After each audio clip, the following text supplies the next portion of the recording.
kami menemukan bukti rekaman ya, suara yang sangat mirip ya dengan terpidana Nikita Mirzani. Terhadap itu maka kemudian kami menduga ini akan menjadi persoalan-persoalan kembali. Teman-teman, pada intinya isi daripada percakapan tersebut adalah kami duga ada upaya untuk menyuap hakim dalam tingkat kasasi dengan angka senilai 4 miliar rupiah. Nah, kemudian sebagaimana fakta. Halo teman-teman, selamat datang kembali di channel Analisis Sengit. Channel yang membahas dan mereaksi berbagai isu yang sedang ramai diperbincangkan, lengkap dengan analisis dan sudut pandang yang berbeda. Kali ini kita akan membahas perkembangan terbaru dalam perkara yang menyeret Nikita Mirzani. Sidang kembali memanas setelah pihak kuasa hukum menyampaikan adanya rekaman yang mereka klaim berisi dugaan upaya memengaruhi proses hukum serta meminta majelis hakim memberikan perhatian terhadap hal tersebut. Di sisi lain, mereka juga kembali menyoroti pentingnya menghadirkan Nikita Mirzani dalam persidangan, karena menurut mereka perhatian publik terhadap jalannya perkara ini semakin besar. Apakah perkembangan terbaru ini akan benar-benar mengubah arah perkara? Ataukah semuanya masih harus dibuktikan di hadapan majelis hakim melalui proses hukum yang berlaku? Tonton videonya hingga usai karena saya akan memberikan komentar cukup panjang di bagian akhir video. Yuk kita tonton videonya. Yang kita ketahui itu di putusan kasasi itu ditolak semua ya, dalil-dalil daripada pihak sini Nikita Mirzani. Namun lebih lanjut kami itu menemukan dan kami menduga kembali ada upaya untuk melakukan penyuapan kembali di tingkat peninjauan kembali. Jadi yang bisa kami simpulkan bahwasanya penyuapan di tingkat peninjauan kembali tersebut mungkin upaya untuk mengintervensi putusan hakim nantinya. Jadi yang penting kami tegaskan adalah dalam rekaman itu ada 3 hal ya terindikasi yang kami duga. Pertama, suara yang sangat mirip dengan terpidana Nikita Mirzani. Kedua, ada ya nama rekan sejawat kami yang disebutkan oleh suara yang sangat mirip oleh terpidana Nikita Mirzani, yaitu rekan sejawat kami yang mendampingi terpidana ini mulai tingkat pertama, tingkat banding, kasasi, bahkan sekarang di upaya PK. Lalu kemudian rekaman itu menceritakan peristiwa, ya. Yang ketiga ya, menceritakan peristiwa tentang yang sama juga sekarang yang dilaporkan di Polda Metro Jaya tentang uang yang 4 miliar itu. Jadi dugaan-dugaan kami itu adalah karena adanya persesuaian dengan 3 indikasi ini. Ya, sehingga kemudian kami memohon kepada Mahkamah Agung untuk kemudian memberikan perlindungan hukum kepada para majelis hakim.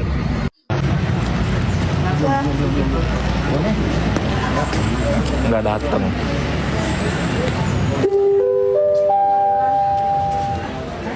Perhatian.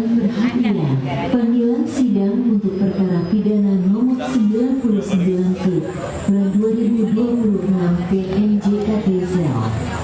Dipersilakan untuk menggunakan Jaksanya hadir, jaksanya masih sama kemarin kok. Terima kasih.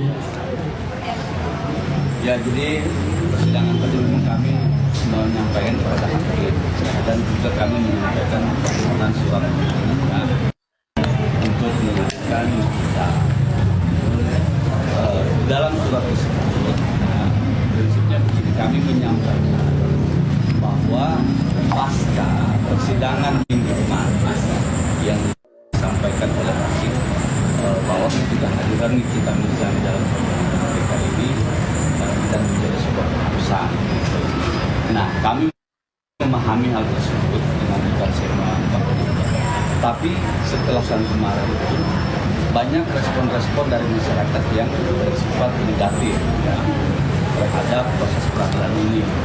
Nah, kami yang juga sebagai penegak hukum di sini, sebagai penasihat hukum, ingin menjaga marwah dari pengadilan itu sendiri, menyampaikan kepada hakim, kepada yang mulia tadi, bahwa hakim ini setelah persidangan Nikita Mirzani yang kemudian banyak masyarakat memberikan penilaian yang negatif terkait dengan proses hukum ini.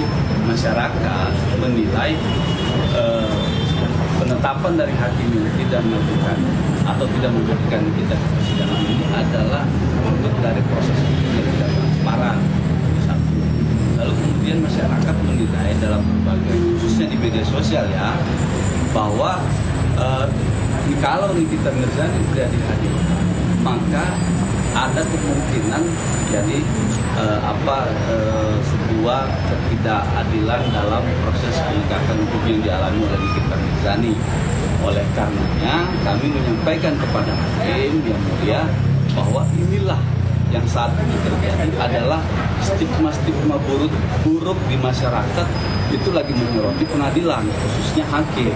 Nah, kami ingin menjaga pengadilan supaya pandangan-pandangan tersebut tidak menjadi sebaran-sebaran yang menjadi luas, dan dengan meminta kepada hakim untuk tetap menghadirkan kita.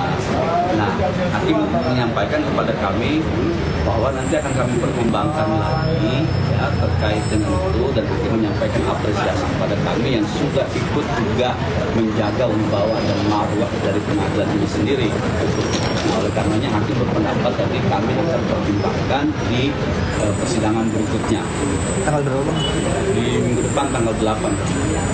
Tadi juga sempat disampaikan kepada hakim tuh Bang, ada kalimat emosional sekali dari pihak kuasa hukum tentang anak-anak Nikita Mirzani yang memang sebenarnya ini bukan ajang belas kasihan Bang, tapi perjuangan. Itu gimana Bang? Ya memang makanya terus saya sedih ya.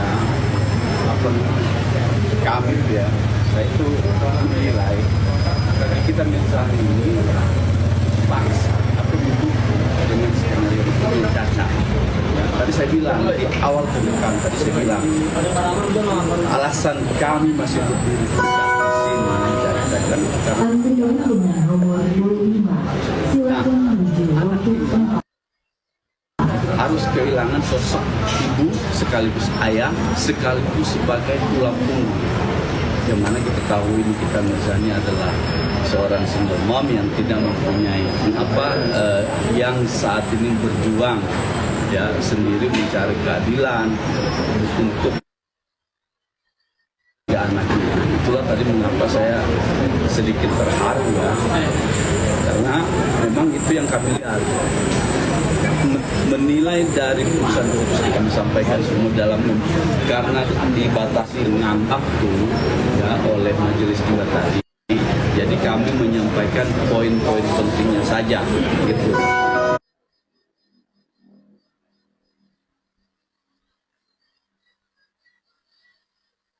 Di mana letak kehilafan hakim dalam putusan tingkat pertama tingkat bandar. Nah, itulah yang sudah saya paparkan dan mengatakan bahwa kami sudah sangat jelas mengetahui maransi dari perlawanan PK ini. Gitu.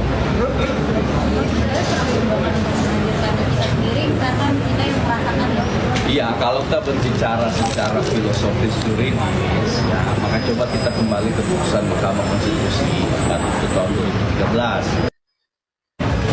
Wajib hukum pemohon PK itu harus dengan pertimbangan kehadiran yang pertama, kehadiran dari Heni Sagara. Mungkin pada saat ini Heni Sagara ya tidak mempunyai dukungan. Dia punya dukungan sangat kecil ya, tapi nggak apa-apa. Dukungan yang sangat kecil itu tidak penting. Dukungan itu yang paling penting adalah nanti di fakta-fakta persidangan. Dan yang paling penting ya, nanti ujung-ujungnya Heni Sagara bisa membuktikan bahwa dirinya benar dan bahwa dia sudah disolimi, dihancurkan sehancur-hancurnya. Gaya lama dipakai banyak pendukung. Tapi yang penting itu bukan banyak pendukung ya. Yang penting nanti kita lihat di persidangan ya, siapa yang benar, siapa yang salah. Salam dari Koko Iri Cimot. Yang suka video saya silakan follow dan tinggalkan komentar. Kalau saya pribadi melihat perkembangan sidang ini, terus terang saya merasa perkara ini sudah berkembang jauh melampaui sekadar sengketa hukum biasa. Setiap kali ada persidangan, perhatian publik selalu luar biasa besar. Apapun yang disampaikan oleh masing-masing pihak langsung menjadi bahan diskusi di media sosial. Bahkan sebelum sidang selesai, potongan-potongan video sudah beredar kemana-mana dan memunculkan beragam opini. Menurut saya, kondisi seperti ini sebenarnya menjadi tantangan yang tidak mudah bagi semua pihak. Di satu sisi, masyarakat memang berhak mengikuti perkembangan perkara yang menyita perhatian publik. Namun, di sisi lain, kita juga harus menyadari bahwa apa yang disampaikan di luar ruang sidang belum tentu merupakan fakta yang sudah terbukti. Dalam proses hukum, setiap klaim, setiap dugaan, dan setiap alat bukti tetap harus diuji terlebih dahulu. Yang menurut saya menarik adalah bagaimana pihak kuasa hukum berusaha menyampaikan berbagai perkembangan yang mereka anggap penting kepada majelis hakim. Itu tentu merupakan bagian dari strategi hukum mereka. Namun, apakah seluruh dugaan tersebut nantinya terbukti atau tidak, menurut saya tetap harus menunggu proses persidangan berjalan sampai selesai. Kita tidak boleh melompat pada kesimpulan hanya karena mendengar pernyataan dari salah satu pihak saja. Saya juga melihat satu hal yang cukup menarik dari perkara ini, yaitu besarnya sorotan masyarakat terhadap jalannya persidangan. Ketika sebuah perkara sudah menjadi perhatian nasional, tekanan terhadap semua pihak pasti semakin besar. Hakim, jaksa, penasihat hukum, bahkan para saksi tentu akan berada di bawah sorotan publik. Karena itu, menurut saya justru semakin penting agar seluruh proses dilakukan secara transparan dan sesuai hukum. Selain itu, saya memahami mengapa pihak kuasa hukum meminta agar persidangan menghadirkan pihak yang bersangkutan. Mereka menyampaikan bahwa masyarakat memberikan perhatian terhadap transparansi proses tersebut. Terlepas dari apakah permintaan itu nantinya dikabulkan atau tidak, keputusan tetap berada di tangan majelis hakim sesuai aturan yang berlaku. Kalau berbicara soal media sosial, saya merasa sekarang masyarakat semakin cepat membentuk opini. Kadang baru mendengar satu potongan video berdurasi 1 menit saja, sudah muncul kesimpulan seolah-olah semuanya sudah jelas. Padahal proses hukum jauh lebih kompleks daripada potongan video yang viral. Kita sebagai penonton juga perlu bersikap hati-hati agar tidak ikut menyebarkan kesimpulan yang belum tentu benar. Saya pribadi juga berharap semua pihak yang terlibat dalam perkara ini mendapatkan kesempatan yang sama untuk menyampaikan argumentasi mereka. Biarlah fakta-fakta di persidangan yang berbicara. Justru itulah fungsi pengadilan, menguji bukti, mendengar keterangan, dan mengambil keputusan berdasarkan hukum, bukan berdasarkan tekanan opini publik. Yang membuat perkara ini menarik adalah bagaimana setiap perkembangan kecil langsung menjadi perhatian banyak orang. Itu menunjukkan bahwa masyarakat memang ingin melihat proses hukum berjalan dengan baik. Namun menurut saya, perhatian publik akan lebih bermanfaat jika dibarengi dengan sikap kritis dan tidak mudah percaya pada satu narasi saja. Saya pribadi juga berpandangan bahwa semua pihak harus berhati-hati dalam menyampaikan pernyataan di ruang publik. Apa yang diucapkan kepada media bisa membentuk persepsi masyarakat. Karena itu penting untuk membedakan mana yang merupakan dugaan, mana yang merupakan pendapat, dan mana yang sudah menjadi fakta yang diputus oleh pengadilan. Pada akhirnya, saya memilih untuk menunggu bagaimana proses ini berkembang di persidangan berikutnya. Masih banyak tahapan yang harus dilalui, dan keputusan akhir tentu berada di tangan majelis hakim berdasarkan bukti dan ketentuan hukum yang berlaku. Sebagai penonton, menurut saya yang paling bijak adalah terus mengikuti perkembangan kasus ini dengan pikiran terbuka, menghormati asas praduga tak bersalah, serta tidak terburu-buru mengambil kesimpulan. Itulah pendapat saya mengenai perkembangan sidang kali ini. Bisa saja teman-teman memiliki pandangan yang berbeda, dan itu sangat wajar. Yang terpenting, mari kita berdiskusi berdasarkan informasi yang ada dan tetap menghormati proses hukum yang sedang berjalan. Kalau menurut kalian bagaimana? Apakah perkembangan terbaru ini akan membawa pengaruh besar terhadap jalannya perkara atau justru belum cukup untuk mengubah arah proses hukum? Tulis pendapat kalian di kolom komentar. Saya ingin membaca sudut pandang kalian satu persatu. Jangan lupa berikan like apabila kalian menyukai pembahasan seperti ini, bagikan video ini kepada teman-teman kalian, dan tentu saja subscribe channel Analisis Sengit agar tidak ketinggalan pembahasan-pembahasan terbaru mengenai isu yang sedang ramai diperbincangkan. Terima kasih sudah menonton sampai akhir, sampai jumpa di video berikutnya.